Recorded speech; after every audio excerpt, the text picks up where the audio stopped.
The first step to the problem is acknowledging it. But once you do that, how can we use our platforms as athletes and as a soccer club?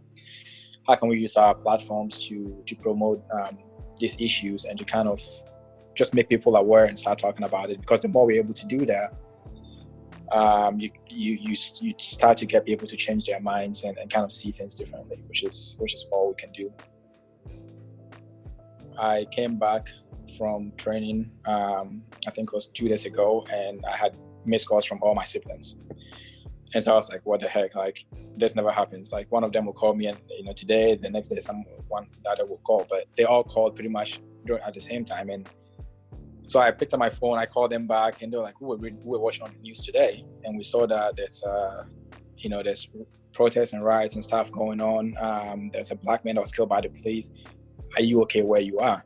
Don't really experience that in Ghana, and so trying to explain it's difficult. And to do that, you have to go into the history of this country, and because this is not something that just started yesterday, and it wasn't George Floyd's death that ignited this, but that's not the start of it, and kind of how that has contributed to the current day situation. It took time, and it took a lot of courage, because again, I don't want my family back home to be in a position where they worry about me all the time, because already I'm far away from home, and that's a worry. And so I didn't stress by telling them, I could be, for example, I could be gunned down running in a neighborhood, or I could be stopped by the police just for driving. I mean, stuff like that. I don't want them to worry, but that's something that I think is necessary that everyone, not just in the US, but everyone around the world knows.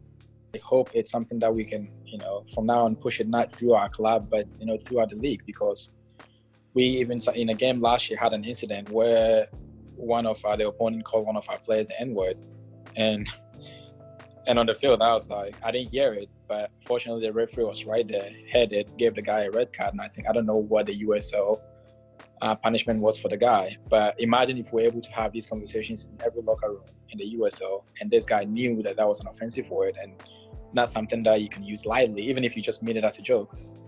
Don't do it, don't use it, and we could change that person's mind. That wouldn't have happened. That wouldn't have hurt someone else's feeling. Just having those conversations and kind of making people aware, because I feel like sometimes we're too complacent and just because most people don't know any better, and I strongly believe that when people are educated, things will start to change.